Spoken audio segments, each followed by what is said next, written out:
In this video, you will learn how to talk about locations in Swahili by using prepositions and locative suffixes. Prepositions.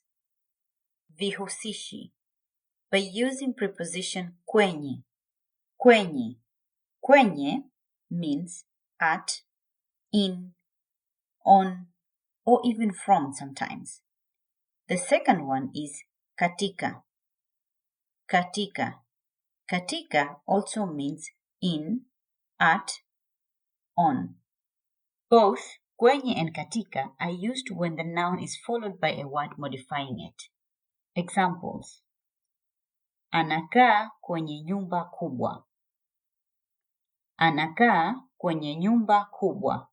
Anakaa kwenye nyumba kubwa. It means he lives in a big house. Tulikuwa kwenye basi. Tulikuwa kwenye basi. We were in a bus. Anafanya kazi katika benki ya taifa. Anafanya kazi katika benki ya taifa. He works at the National Bank. Tumekaa katika hoteli nzuri. Tumekaa katika hoteli nzuri. We stayed in a nice hotel. If you want to learn more about Swahili prepositions, you can watch this video linked in the cards. Another way of talking about locations in Swahili is by using suffix ni. Ni turns nouns into locations. Mifano. Soko. Soko. Soko means a market. So, soko becomes sokoni. Soko becomes sokoni, which means at the market or in the market. Kituo. Kituo. Kituo means a station. So, kituo becomes kituoni, at the station. Kituoni. Barabara. Barabara. Barabara means road. So, barabara becomes barabarani. Barabarani, on the road. Jiko. Jiko. Jiko means a kitchen. So, jiko becomes jikoni. Jikoni, in the kitchen. Nyumba. Nyumba means a house. So, nyumba becomes nyumbani. Nyumbani. Chuo. Chuo. Chuo means university. So, chuo becomes chuoni. Chuoni, at the university. Note that names of the countries, town, and villages do not take the ni ending. This is because the location meaning is already clear from the noun itself. Also, nearly all loanwords, especially those words borrowed from English and Arabic, do not take the suffix ni. Mifano. Maktaba. Maktaba. Maktaba is an Arabic word which means library. Posta. Posta. Posta is from an English word post office. Cinema. Cinema. Cinema. Benki. Benki. Skuli. Skuli. Example, someone might ask, walikwenda wapi? Walikwenda wapi? Where did they go? Walikwenda wapi? Walikwenda maktaba. Walikwenda maktaba. They went to the library. Since maktaba is a word borrowed from Arabic, hence it does not take the ni ending. You cannot say maktabani. No, that's not correct. Maktaba, it's just maktaba.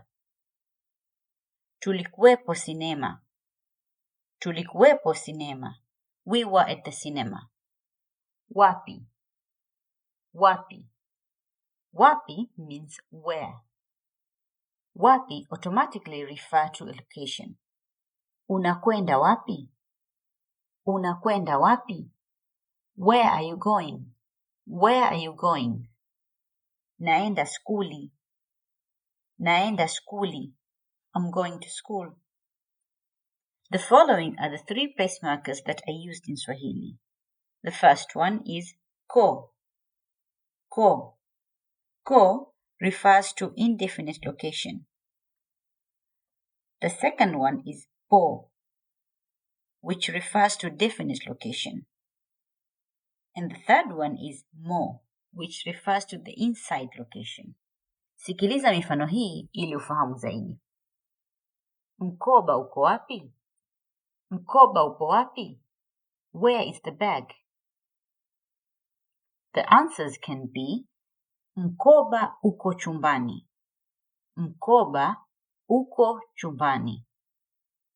It means the bag is in the bedroom. Mkoba uko chumbani, it means the bag is in the bedroom. That is, the bag is somewhere in the bedroom. Mkoba upo kitandani. Mkoba upo kitandani. It means the bag is on the bed. This is a definite location. Mkoba umo kabatini. Mkoba umo kabatini. It means the bag is inside the cupboard. Another example is mstari upo wapi? Mstari upo wapi? Where is the ruler? Mstari upo ukumbini. Mstari upo ukumbini. It means the ruler is in the sitting room. That is, the ruler is somewhere in the sitting room. Or mstari umo kwenye mkoba. Mstari umo kwenye mkoba. The ruler is inside the bag. Mstari umo kwenye mkoba. The ruler is inside the bag. Similarly, we might ask, mkoba upo wapi? Mkoba upo wapi? Mkoba upo kwenye hanger. Mkoba upo kwenye hanger. The bag is on the hanger. Or we might omit the noun and say, upo kwenye hanger. Upo kwenye hanger. It is on the hanger. Or upo kitandani. It is on the bed. Now let's see how you can use place markers with personal pronouns. Mifano. Mimi nipo wapi? Mimi nipo wapi? Where am I? Nipo dukani. Nipo dukani. I am at the shop. Wewe upo wapi? Wewe upo wapi? Where are you? Or you can omit wewe and say upo wapi? Upo wapi? Which also means where are you? Remember what we learned from the subject prefix video, that personal pronouns are often omitted in the presence of subject prefixes. If you want to learn more about Swahili personal subject prefixes, you can watch this video linked in the cards. Nipo kazini. Nipo kazini. I am at work. Yupo wapi? Yupo wapi? Yupo posta. Yupo posta. Tupo wapi? Tupo wapi? Tumo kwenye boti. Tumo kwenye boti. Mupo wapi? Mupo wapi? Wako wapi? Wako wapi? Wako nyumbani. Wako nyumbani. To learn more about Swahili personal pronouns, you can watch this video next.